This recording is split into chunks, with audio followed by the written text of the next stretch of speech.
Estimados amigos, bienvenidos, ¿cómo están? Espero que estén bien. Es un honor, un placer estar de nuevo con ustedes para continuar con este estudio, con estas lecturas. Me gusta más y suena más humilde porque realmente eso es lo que es.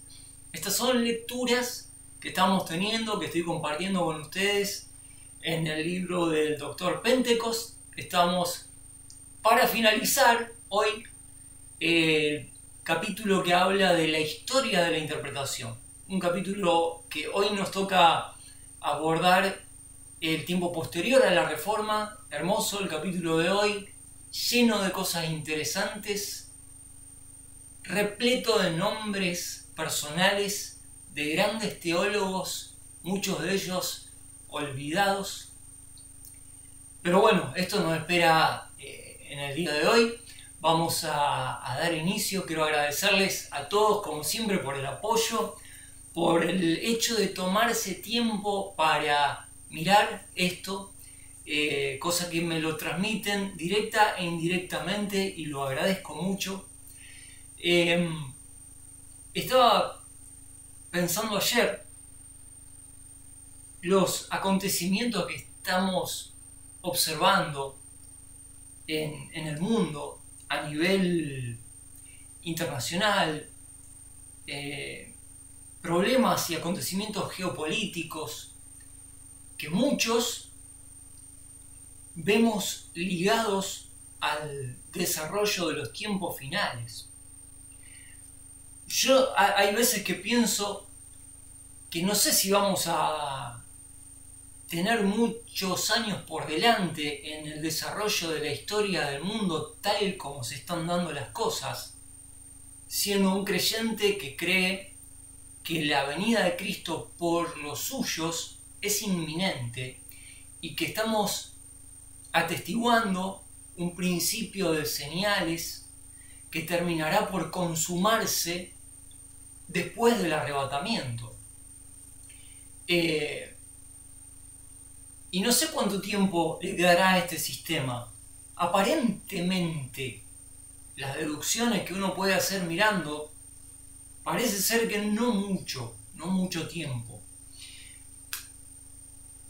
Pero seguramente va a ser suficiente el tiempo que le quede a este sistema como para que hagamos un estudio, presumo, un estudio extendido de la escatología hasta el final, y abordar, realmente llegar al punto en el cual estemos en condiciones de abordar problemas de la magnitud escatológica que tienen una fuerte relación desde el punto de vista de esta escatología que se sostiene en este canal, una fuerte relación con las profecías. Ojalá podamos, en el desarrollo de este estudio, de este curso, llegar al punto en el cual podamos comenzar a estudiar el libro de Apocalipsis en su relación con el desarrollo de la geopolítica en los tiempos modernos y contemporáneos. Ojalá podamos llegar a prestar atención de lo que dicen autores geopolíticos como Mackinder, como Brzezinski, y poder considerar esas obras en contraste o a la luz, si quieren, de la profecía. Sería un gran deseo de este servidor, de este humilde servidor, poder llegar a eso, y ojalá podamos tener el tiempo de compartir juntos, de llegar al punto en el cual podamos meternos en el desarrollo de los eventos actuales con un conjunto de herramientas teóricas, geopolíticas y también teológicas que nos ayuden a tener una perspectiva de los tiempos finales. Así que bueno, es un deseo que tal vez yo pueda cumplir en mi vida, tal vez no.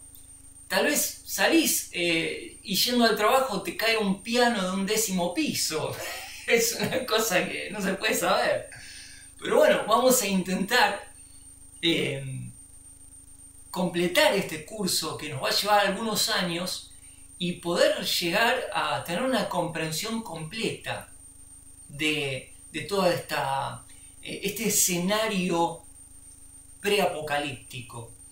Una de las cosas que me gustaría desarrollar a su debido tiempo es todo lo concerniente a la doctrina del arrebatamiento de los creyentes, que necesariamente desde este punto de vista, desde el punto de vista de este humilde canal, tiene que darse antes de la tribulación.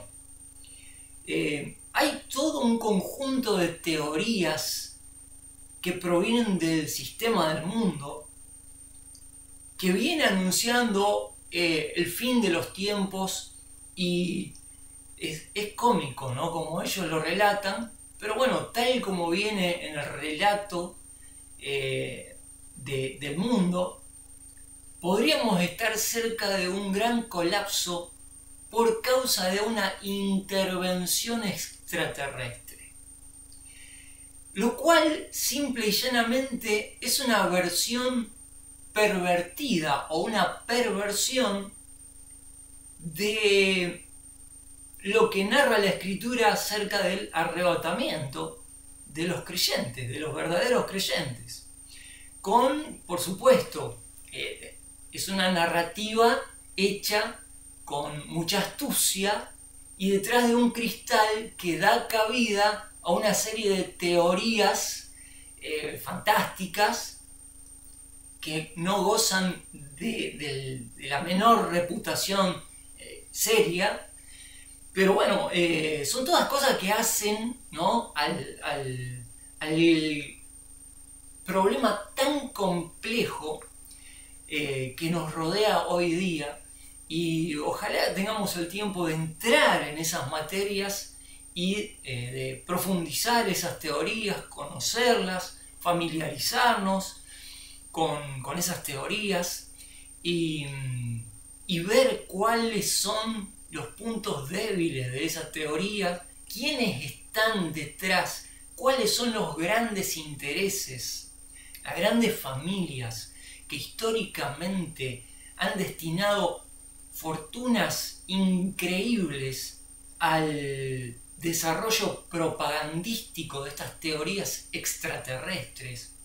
Es todo un entramado que merece la pena ser estudiado y que al fin y al cabo solamente, desde mi humilde punto de vista, abona y da sentido a toda nuestra fe, a todo el terreno teórico e hipotético de nuestra fe cristiana con respecto al arrebatamiento inminente de parte de Jesucristo de los creyentes, y posteriormente a ese periodo de tribulación y gran tribulación que será seguido inmediatamente después del rapto.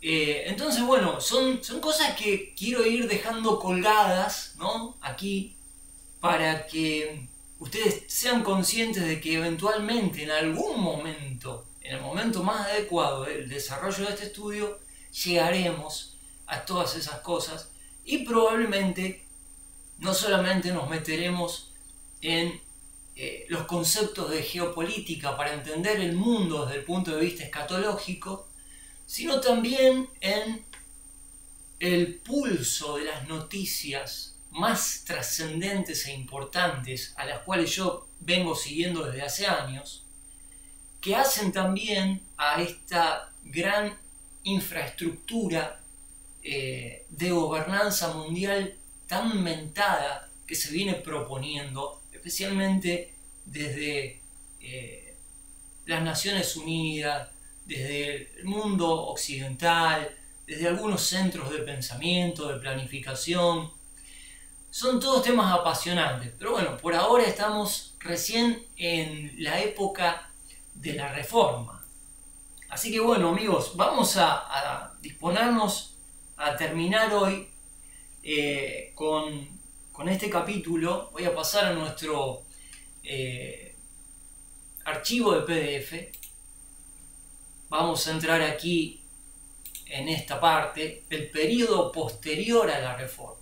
El periodo posterior a la Reforma. Es aquí donde habíamos quedado en el último capítulo.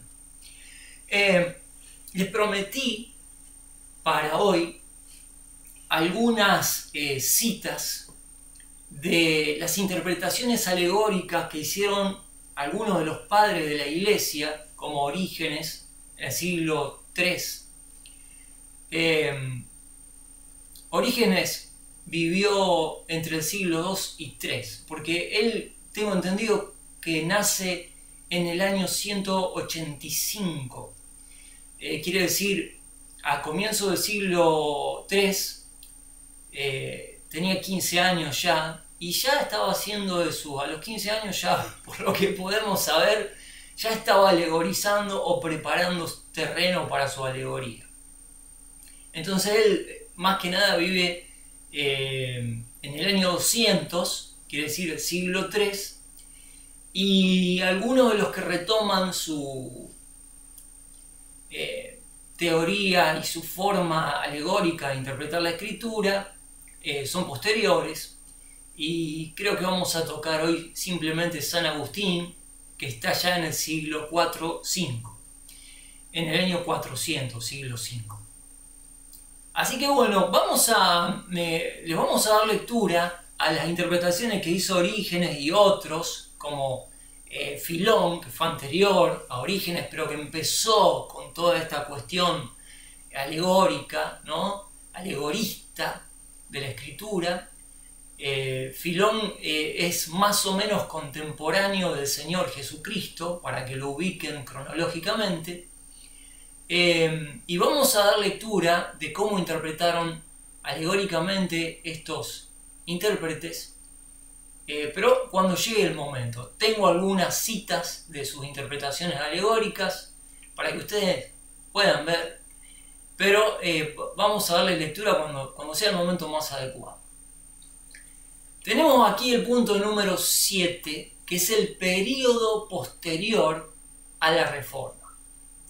El periodo posterior a la Reforma fue notable por el surgimiento de hombres que siguieron muy de cerca los pasos de los reformadores en la aplicación del método literal o gramático-histórico de interpretación. Farrar escribe: si Lutero fue el profeta de la Reforma, Melanchthon fue el maestro.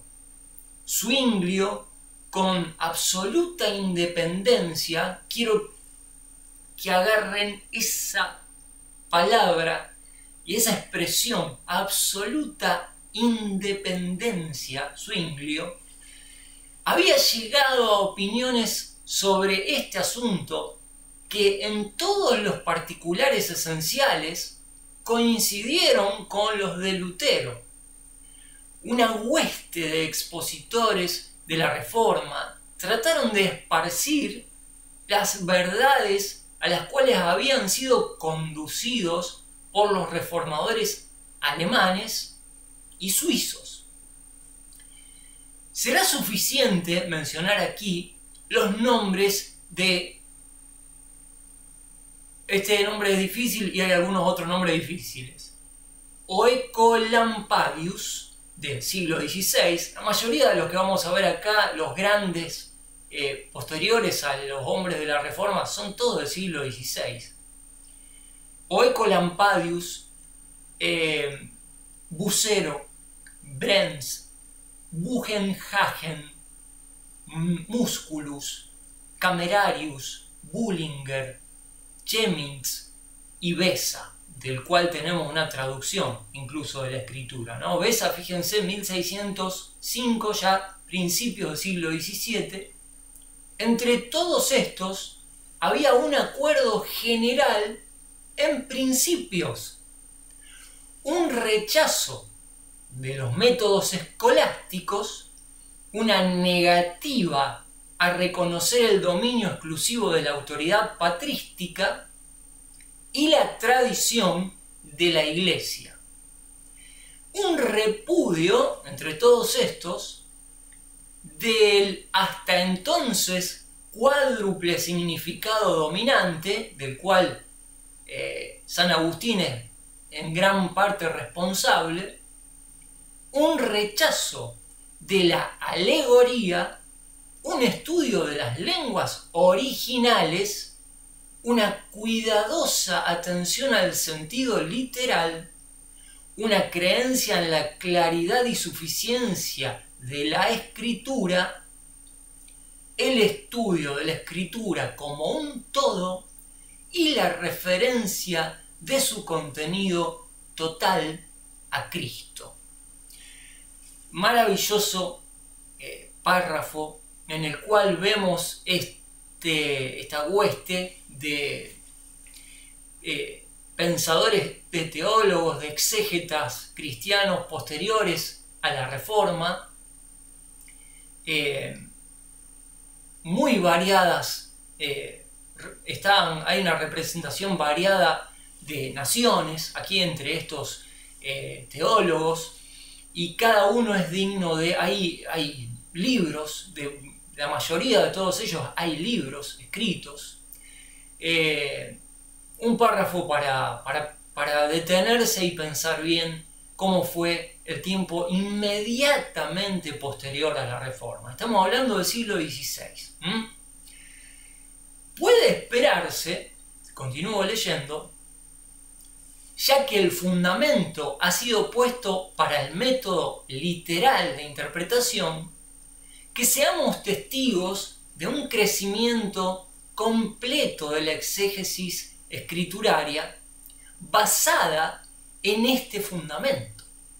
Deberíamos esperar que con este arranque después de la Reforma, esta vuelta a la interpretación literal, esta vuelta al texto y este dar por finalizado 1000 años de interpretar místicamente la escritura, deberíamos considerar que después de este gran fundamento puesto para la interpretación literal, este fundamento dé lugar al crecimiento, ¿no?, de esta interpretación. No obstante, la historia de la interpretación revela tal adherencia a credos. Fíjense cómo es la tradición de la Iglesia, la tradición religiosa. Los reformados creen que no están apegados a tradiciones religiosas y se equivocan completamente, porque hoy, después de 4 siglos o de 5 siglos, como quieran ver el desarrollo de la Reforma, otra vez la Iglesia reformada ha llenado su mochila con tanta basura a lo largo de estos últimos siglos, que ya desde hace mucho se están siguiendo grandes tradiciones que han dejado de lado una vez más los principios básicos de interpretación a los cuales se habían llegado con tanto sacrificio y tanta sangre derramada incluso, porque esto costó la vida a miles y miles y miles de cristianos a lo largo de todo ese proceso. No nos olvidemos que Reina Valera, Casiodoro de Reina y Cipriano de Valera estaban siendo perseguidos de un pueblo a otro mientras hacían las traducciones y llevaban sus pergaminos, ¿no? Hay que entrar un poquito en materia, ¿no? Casiodoro de Reina, especialmente Reina, padeció mucho la persecución. Fue una vida muy agitada. No es que él formaba parte de un comité de traducción que estaban ahí todos los días, se sentaban tranquilos a hacer su trabajo. Estaban huyendo en su intención de poner la escritura en una traducción y acercársela al pueblo e interpretarla literalmente. Es una cosa... Corrió mucha sangre para que nosotros tengamos la traducción y la exégesis que tenemos, la herencia que hemos recibido. No obstante, al cristianismo presente parece no importarle demasiado porque se apega a su tradición, a su propia tradición que ha hecho con el correr de las décadas, y esto siempre es una piedra de tropiezo en el camino hacia la buena interpretación de la escritura, la interpretación sana de la escritura. Siempre en el medio está lleno de cachivaches que tienen que ver con la tradición de cada iglesia. Bueno, a pesar de todo el esfuerzo y el sacrificio que se hizo en la Reforma, la historia de la interpretación revela tal adherencia a credos e interpretaciones de la Iglesia que solo hay un poco de progreso en la interpretación escrituraria ortodoxa en este periodo.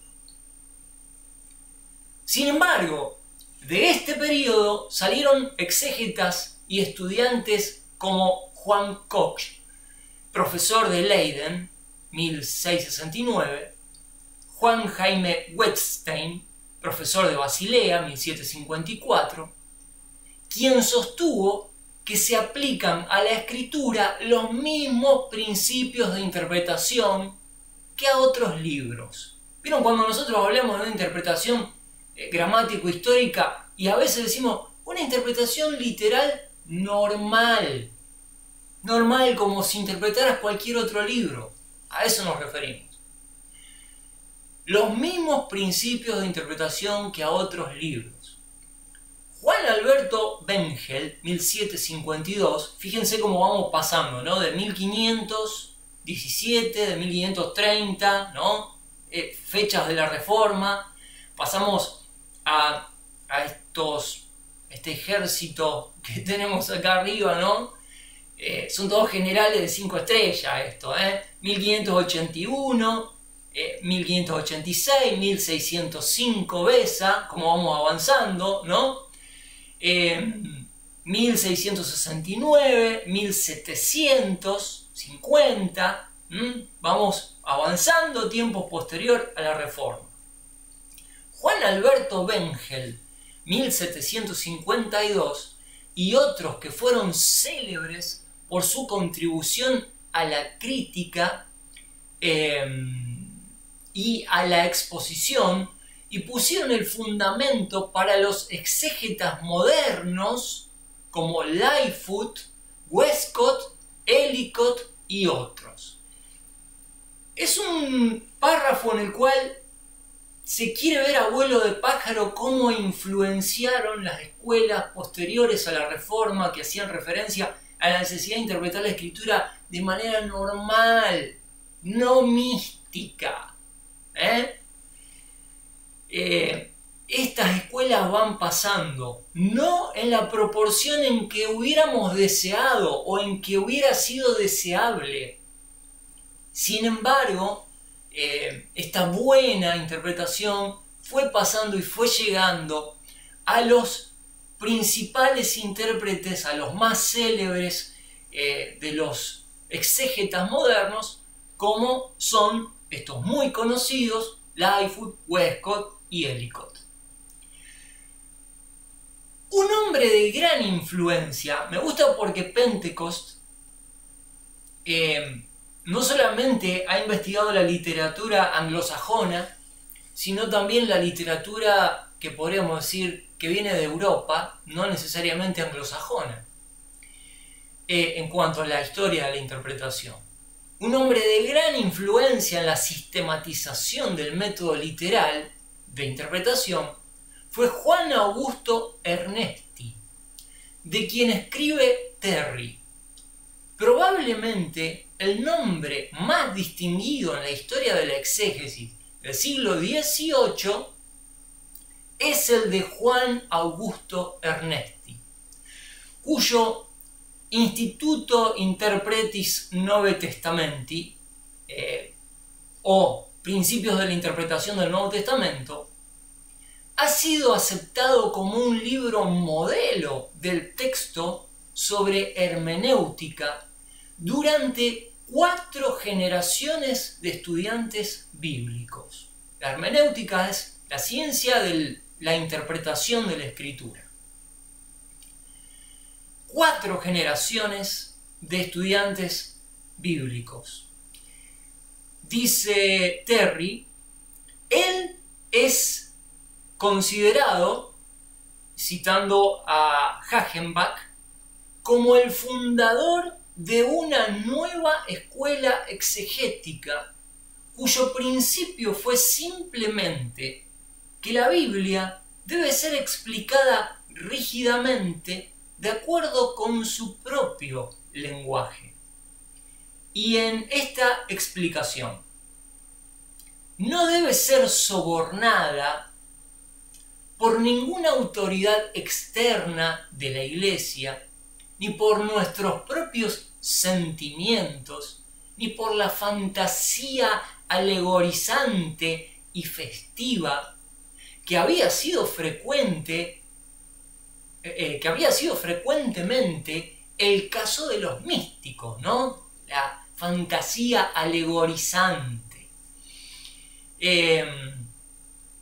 Por ejemplo, me viene a la mente el caso que habíamos mencionado de la túnica sin costura de Jesucristo, que fue retirada antes de toda la escena de la tortura y la crucifixión de Cristo. La túnica a la cual se hace referencia en Juan, no me acuerdo, Juan creo que capítulo 19, el Evangelio de Juan, que hace referencia puntualmente a que Cristo llevaba la túnica interior. Era una túnica de una sola pieza cosida de arriba a abajo. Estos fantasiosos alegorizantes hacían todo tipo de referencias y sacaban todo tipo de conclusiones acerca de esa túnica. ¿Qué era una de las cosas que decía? Bueno, por ejemplo, Orígenes, San Agustín y compañía, después se fueron agregando, dicen que la túnica sin costura de Cristo es un símbolo de la unidad de la Iglesia. No hay ningún pasaje en toda la Sagrada Escritura que haga una mínima, ínfima referencia a esa cuestión como si fuera una verdad. Quiere decir, este es el producto de la imaginación de Orígenes, de San Agustín, etc. En ningún lado la Biblia enseña que la túnica de Cristo sin costura es una alegoría de la unidad de la Iglesia. Es mística, para que entiendan hacia dónde tiende esta interpretación mística. Pero con los siglos, posteriormente, se llegó a decir que la túnica de Cristo representa la vestidura espiritual del cristiano. A ver, la vestidura de luz de la vida cristiana. Pero esto no lo digo yo, esto lo podemos encontrar. Hay autores que hacen constantemente referencia a este tipo de cuestiones fantasiosas, en las cuales el evangelicalismo actual abunda y sobreabunda y se regodea en todo ese tipo de cuestiones banales, insulsas y absurdas. Señores, a ver si paramos con la mística, que nos quedamos sin doctrina. Adherentes a la mística y a este tipo de interpretaciones fabulosas hay por todos lados. Ahora, cuando se trata de hacer una interpretación correcta, doctrinal, de un pasaje, nadie entiende nada, nadie sabe nada. O a lo sumo se considera que es una cuestión menor, inferior en importancia. Las cosas como, así están las cosas. Así están las cosas. Por algo, en los tiempos postreros de la Iglesia, los apóstoles hacen referencia a que las multitudes buscarán líderes y escucharán cosas torcidas de la verdad, desviadas de la verdad, y se amontonarán a escuchar según sus propias concupiscencias, para lo cual también habrá maestros, de los cuales ya hay un muestrario completo, incluso en la iglesia cristiana. Tienen grandes canales de YouTube, tienen miles de seguidores y están todos chochos. Yo no sé qué parte de la población cristiana de esas iglesias será realmente regenerada, pero a veces, y les pido disculpas por lo que voy a decir, me da la impresión de que gran parte de esa iglesia profesante se va a quedar cuando llegue el rapto y ellos van a formar parte de la gran ramera que va a tomar cuerpo posteriormente al arrebatamiento que Cristo va a hacer de su verdadera iglesia. Tiene toda la lógica, no es un descargo envenenado de odio lo que hago, tiene más de lógica que de otra cosa. Porque claro, la iglesia cristiana está tomando unas características que no reflejan la iglesia de Cristo ni la doctrina de la Escritura. Disculpen esta digresión. Retomo. Probablemente el nombre más distinguido de la historia de la exégesis del siglo XVIII es el de Juan Augusto Ernesti, cuyo principio de interpretación del Nuevo Testamento ha sido aceptado como un libro modelo. Es considerado como el fundador de una nueva escuela, siglo XVIII, cuyo principio fue simplemente que la Biblia debe ser explicada rígidamente de acuerdo con su propio lenguaje. Y en esta explicación no debe ser sobornada la Escritura por ninguna autoridad externa de la Iglesia, ni por nuestros sentimientos o caprichos, diría yo, ni por la fantasía alegorizante y festiva que había sido frecuentemente el caso de los místicos, ni, finalmente, por ningún sistema filosófico, cualquiera que éste sea. Nada de esto debe incidir en la interpretación de la Escritura. Nada. La declaración de Horacio Bonar se toma como un resumen del principio de exégesis que llegó a ser el fundamento de toda interpretación real de la Escritura. Él dice, Horacio Bonar, yo siento una mayor certeza en la interpretación literal de toda la palabra de Dios. Histórica, doctrinal, profética, literal, si es posible, creo que es la única máxima que nos llevaría a través de la palabra de Dios desde el Génesis hasta el Apocalipsis. Brillante declaración, humilde, sencilla, precisa.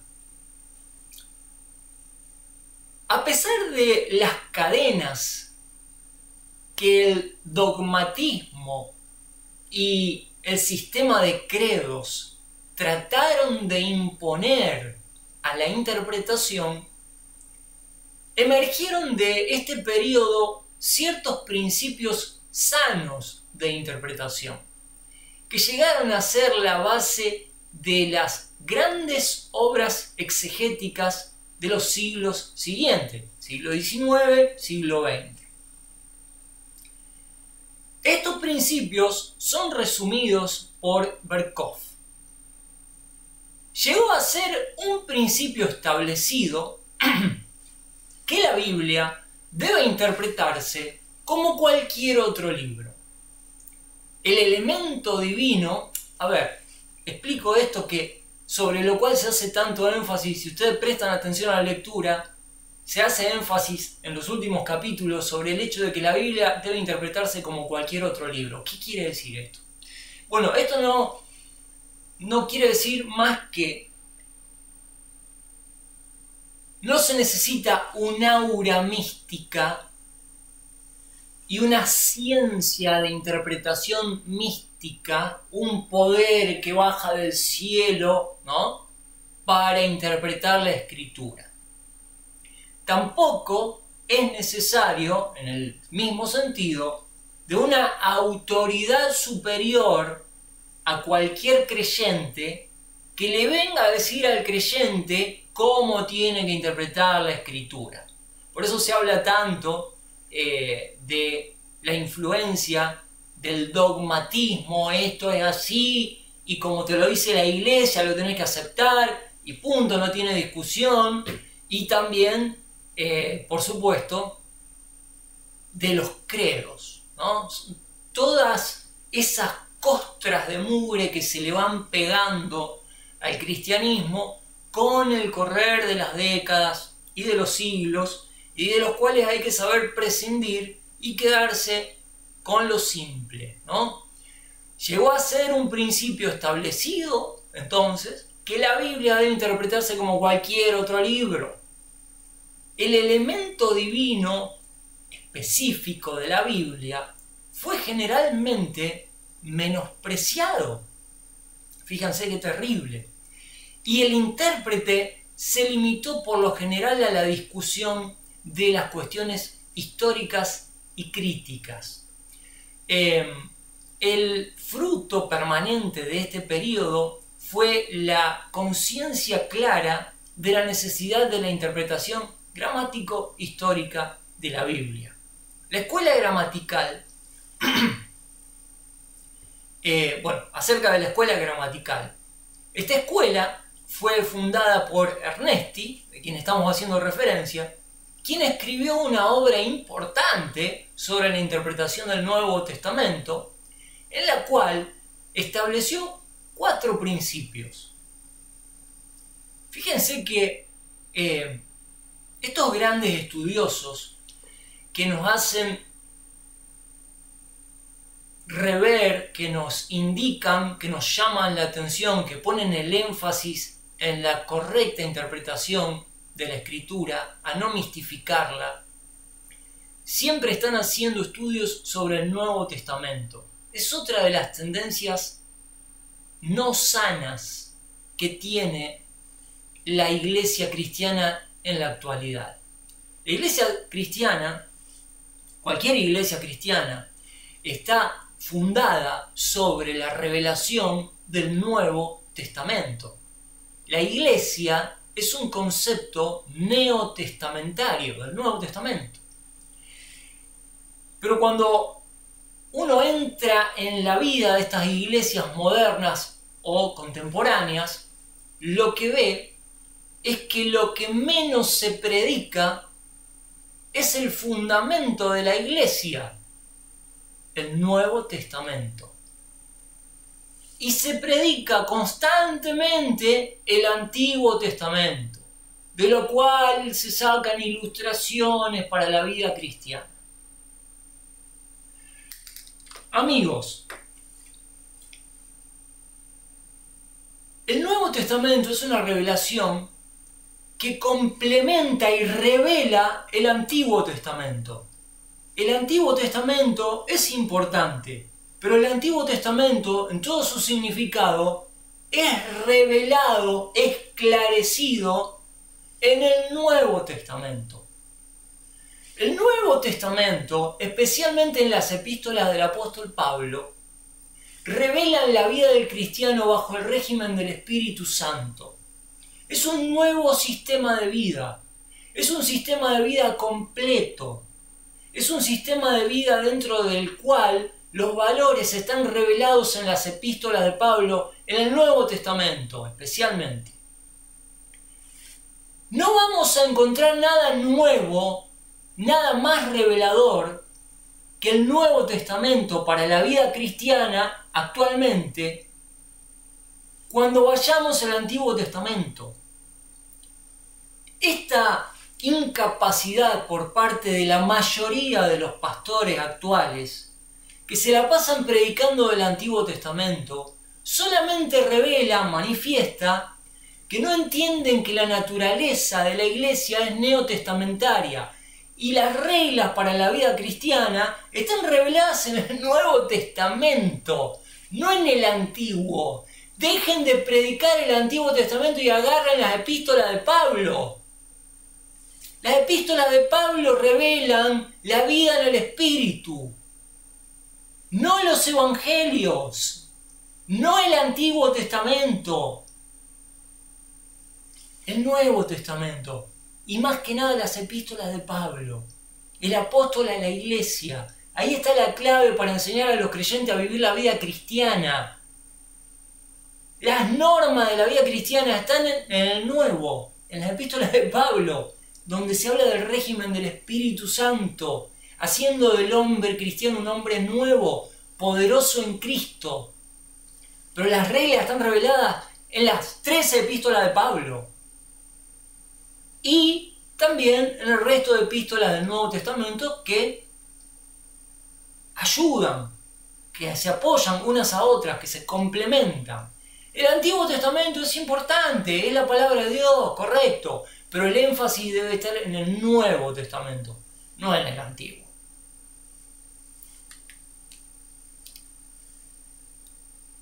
Vamos a ver cuáles son los 4 puntos de Ernesti en su obra con respecto a la interpretación sobre el Nuevo Testamento.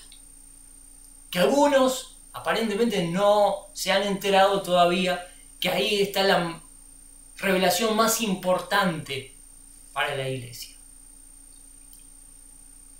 A. El sentido múltiple de la escritura debe ser rechazado. Y solo el sentido literal debe ser retenido. B. Las interpretaciones alegóricas y tipológicas deben desaprobarse, excepto en casos en que el autor indica que tuvo la intención de combinar otro sentido con el literal. C. Ya que la Biblia tiene el sentido gramatical en común con otros libros, este debe determinarse de la misma manera en ambos casos. D. El sentido literal no podría determinarse por un sentido dogmático supuesto. Esto es muy interesante, este punto D. Déjenme que se los ilustre de esta manera. Cuando usted quiere informarse, sobre algo que está pasando, algún evento, debemos vivir informados. Hay gente que dice, no, a mí no me interesa, y lo que está pasando, bueno, consecuentemente van a vivir extraviados y desafiliados al mundo en el cual por donde sus pies caminan, ¿no? Lamentablemente hay gente, por todos lados, hay gente que dice, no, yo no me informo, no estoy diciendo con esto, a ver, que te pares adelante de TN y lo mires todo el día, porque esa no es la solución, Si podés apagar el tele, mejor, ni hablar. Especialmente de ese tipo de medios masivos, que son de propaganda, nada más. Son relatos propagandísticos, nada más. Pero hay que estar informado. Entonces, ahí hay un gran dilema. Cuando uno quiere informarse, uno sabe que le mienten por todos lados, ¿no? Que te quieren meter relatos mentirosos de todos lados, porque no hay a esta altura periodismo independiente, comprometido con la verdad. Todos quieren vender su relato, su cuento. Especialmente aquellos grandes medios de difusión que reciben estupendísimos estipendios de dinero oficiales, de pautas oficiales. Ni hablemos de eso. Bueno, pero cuando uno quiere informarse, uno querría, dentro de las posibilidades que tiene, recibir la información pura de las fuentes y que esas fuentes sean alcanzadas, que alguien nos la alcance, que alguien con carácter independiente nos dé las noticias de la verdad verdadera. Alguien independiente, no alguien que está pegado al poder. No alguien que responde a los intereses de tal o cual facción. política. Quisiéramos alguien independiente. No queremos la pauta oficial, no queremos el dogma, la versión oficialista a la hora de escuchar las noticias para ver y saber en qué mundo nos estamos manejando, qué es lo que está pasando. No queremos eso. Queremos algo independiente, algo objetivo. Bien. Cuando hablamos nosotros del método literal de interpretación, el método literal es un método crítico de interpretación. Un método basado en un sistema científico, donde necesariamente hay que dar pasos en la interpretación literal que verifican constantemente que la interpretación es la correcta. Esto no viene, evidentemente, de un sentido dogmático. Una cosa es que alguien te diga, tomate esto, no preguntes, callate la boca y aceptalo como viene. Eso es un método dogmático. El otro método es el que te dice, mira, esta es la realidad, acá están las piezas, vienen así, analizalas, miralas desde diferentes puntos de vista y llega a tus propias conclusiones. Cuando uno se inclina por el sentido literal o el método literal, gramático, histórico, está haciendo referencia a algo que no viene por un dogma, por una tradición, sino a un sistema científico de interpretación que toma un montón de recaudos, y lo vamos a ver en los capítulos subsiguientes a este. Vamos a entrar en el método, cómo son los pasos y todo lo demás. Estamos hablando de una auténtica interpretación, legítima, independiente, deseable por tener esas características, como lo sería deseable alguien que nos informe de manera independiente, que no tenga ningún interés, que no esté casado con nadie, a la hora de informarnos. Bueno, este sistema de interpretación literal está basado en un sistema independiente, no en un dogma, no en una tradición, no en un conjunto de intereses, no. El sentido literal no podría determinarse por un sentido dogmático supuesto. Si hay gente que escucha esto y está harto de que le vendan el buzón en la iglesia con respecto a la Biblia, debe considerar tomar seriamente la interpretación literal, gramático-histórica, como un método que le puede proveer la verdad más allá del dogma que te vienen vendiendo, que hoy abunda y sobreabunda en el mundo cristiano, lamentablemente. La escuela gramatical fue esencialmente sobrenaturalista. Ahora voy a explicar qué significa esta expresión. La escuela gramatical fue esencialmente sobrenaturalista, ciñéndose a las palabras mismas del texto como una fuente legítima de auténtica interpretación y de verdades religiosas, dice Eliot. ¿Qué significa esto? Bueno, sin entrar demasiado al sobrenaturalismo y al anti-sobrenaturalismo, son dos posturas que se toman delante de la escritura, del texto. Uno abre el texto sagrado y ve que dice la escritura en el Nuevo Testamento que Jesucristo sanó un ciego. Ok. Asumimos que la escritura puede entenderse, interpretarse de manera literal, normal, que tiene autoridad en sí misma para decirnos lo que quiere decir, que no hay que mistificarla ni nada por el estilo, y cuando la escritura dice o narra un hecho sobrenatural, lo tomamos al pie de la letra. Si la escritura dice que Dios creó las cosas de la nada, se supone, algo sobrenatural. Lo tomamos al pie de la letra al texto y le damos toda la autoridad que merece la palabra de Dios. Cuando la Escritura nos dice que Jonás se lo tragó un gran pez y estuvo 3 días ahí adentro, lo tomamos al pie de la letra, es algo sobrenatural. Hay un grupo de creyentes muy grande, una escuela, que es más que nada modernista, obviamente, ¿no? Y que se denomina los anti-sobrenaturalistas. Quiere decir que se oponen a todos los textos que narran cosas sobrenaturales en la Biblia. ¿Me entienden lo que estoy diciendo, no? Es así.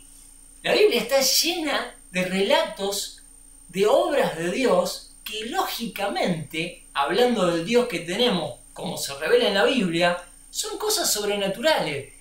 Y como dice acá, la escuela gramatical fue esencialmente sobrenaturalista. Acepta el relato sobrenatural del texto. Las cosas que se relatan son sobrenaturales y no tenemos necesidad de negar que sean sobrenaturales y asignarles un significado alegórico. Si la Biblia dice que Dios hace cosas sobrenaturales, vamos al ejemplo de Abraham y Sara cuando Dios se presenta y le dice: vas a tener un hijo. Sara se ríe, de ahí viene el nombre Isaac, que es risa, y Dios tiene que decirle a Abraham: ¿hay algo difícil para Dios? Es una pregunta retórica, es una pregunta que no necesita ser contestada. ¿Hay algo difícil para Dios? Y vemos la Biblia repleta de actos sobrenaturales que deben ser aceptados como se relatan. Dios tiene todo el poder y las cosas que hace son sobrenaturales. Ahora, cuando nosotros nos anteponemos al relato y decimos: no puede ser que Jesucristo haya resucitado a Lázaro. Hay escuelas que dicen: no, a ver, sí creemos en Jesucristo, es un gran maestro, escuelas cristianas, es un gran maestro que vino de parte de Dios. Y realmente cuando tenemos el relato de Lázaro, por ejemplo, en realidad no fue literal, porque es una alegoría de cómo Cristo puede cambiar tu vida. Bueno, a ese tipo de cachivache de cuarta llegamos cuando nos paramos en la escuela anti-sobrenaturalista. La escuela gramatical fue esencialmente sobrenaturalista. Si Dios dice que hizo milagro, y punto, no hay más discusión. No hay necesidad de negarlo y de explicar el milagro como un relato alegórico de otra cosa. No. Ciñéndose a las palabras mismas del texto como una fuente legítima y auténtica de interpretación y de verdades religiosas. Eliot lo dice clarísimo. Bueno, terminamos, vamos terminando. A ver, ¿cómo estamos de tiempo? Bien, estamos bastante bien. 54 minutos me va a dar un cachito de tiempo para leerles algunas de esas interpretaciones alegóricas filonianas. Vamos a leer el último párrafo y ya después próximo programa vamos a cambiar de capítulo. Muy interesante lo que se nos viene, pero vamos a terminar primero. Resumen de este capítulo sobre la historia de la interpretación. Al resumir la historia de la interpretación, debe notarse que ésta comenzó con la interpretación literal de Esdras. Este método literal llegó a ser el método básico del rabinismo, el tiempo intertestamentario. Fue el método aceptado y usado en el Nuevo Testamento para la interpretación del Antiguo, y así fue empleado por el Señor y sus apóstoles. Este método literal fue el método de los padres de la Iglesia hasta el tiempo de Orígenes. Finales del primer siglo, siglo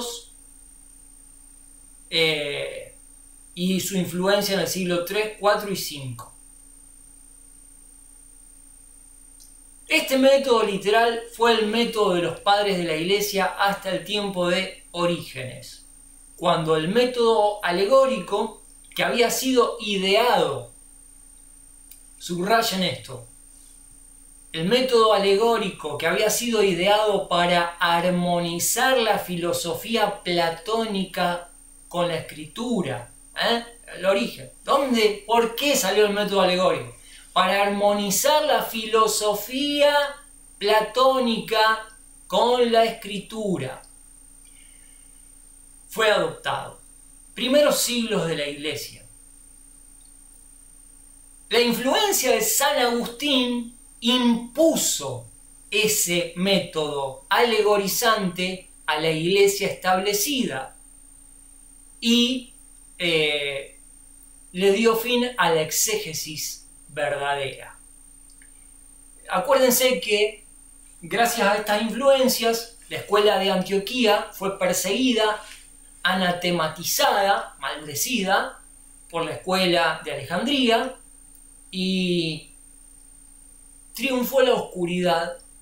En el siglo IV ya estaba todo cocinado y desde el siglo V hasta el siglo XV-XVI 1000 años de oscuridad en los cuales predominó la alegoría, la mística en torno a la escritura. Recordemos que incluso no había ni siquiera una traducción en esos 1000 años, alguna lengua común para que el pueblo pudiera leer la escritura. El método literal, a ver si estoy bien, sí. Este sistema, la influencia de San Agustín impuso este método alegórico, alegorizante a la Iglesia, y este sistema continuó hasta la Reforma. El método literal de interpretación fue sólidamente establecido en la Reforma, y a pesar de los intentos de la Iglesia de someter toda interpretación a conformidad con un credo adoptado, la Iglesia de Roma, el odio, la contrarreforma, su deseo de arrastrar de nuevo a todos los creyentes al credo rígido de la Iglesia de Roma, la interpretación literal continuó y llegó a ser la base sobre la cual descansa toda exégesis, toda interpretación verdadera. Se concluye, pues, por medio del estudio de la historia de la interpretación, que el método de interpretación original y aceptado fue el método literal, que este método fue usado por el Señor, el más grande intérprete, y que cualquier otro método fue introducido para promover la heterodoxia. Por lo tanto, el método literal debe ser aceptado hoy como el método básico para la interpretación correcta en cualquier campo de doctrina. Amigos,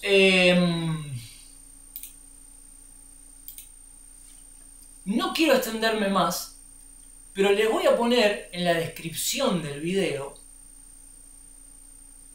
estas interpretaciones alegóricas que hacía Aristóbulo, Filón, Orígenes, San Agustín, etc.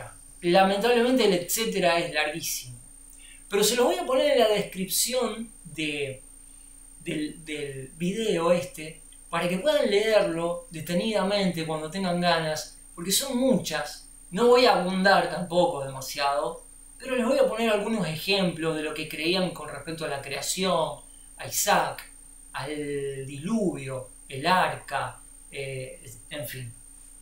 Para que ustedes vean el absurdo de la interpretación alegórica que era tan común durante 1000 años de la historia de la Iglesia. Hemos llegado al fin de este capítulo. El próximo capítulo va a ser más práctico, el próximo capítulo, mucho más práctico, porque vamos a entrar, aquellos que quieran poner esto en práctica, a ver, van a tener la posibilidad de hacerlo. Porque vamos a poner en el próximo capítulo, vamos a seguir la lectura del Dr. Pentecost, que nos enseña cómo aplicar las leyes de interpretación literal al texto. Después de esto, al texto en general. Posteriormente va a pasar a la interpretación de las profecías. Y esto se va a poner cada vez más interesante. Así que bueno, espero que estén disfrutando de estos estudios. Es un honor, un placer, un privilegio que no merezco, honestamente se lo digo, compartir esto. Jamás en mi vida me imaginé que iba a tener el honor de compartir esta lectura, estas lecturas que tenemos. No me siento capacitado para nada para esto y pido disculpas por mis frecuentes errores que cometemos. Una cosa es equivocarse, uno busca mejorar constantemente, pero otra cosa es mentir. Otra cosa es mentir. Y se puede mentir queriendo o sin querer.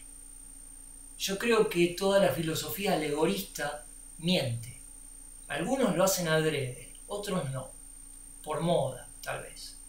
Pero de todas maneras nuestro compromiso con la verdad debe ser tal que debemos preocuparnos por la manera en que estamos interpretando y enseñando a interpretar la escritura. Es demasiado serio, yo no puedo pasar esto por alto en mi vida, yo no puedo.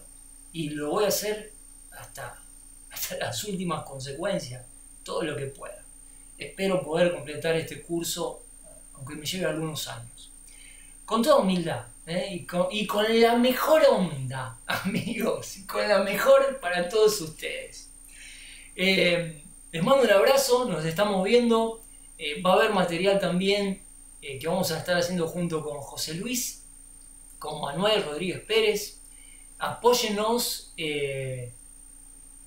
no sé si difundiendo, pero si es su preferencia sí, podría ser, pero apóyennos más que nada haciendo su compromiso, usted que mira esto, apóyennos haciendo su compromiso en la palabra de Dios, haciendo un compromiso de leerla bien, interpretarla bien, porque usted está influenciando a otras personas con la escritura. Y en todo caso sería mejor que las influencie enseñándoles a interpretar correctamente este libro. No es difícil. Hay que alejarse de la mística. Nada más que eso. Les mando un abrazo, un gran afecto a todos ustedes.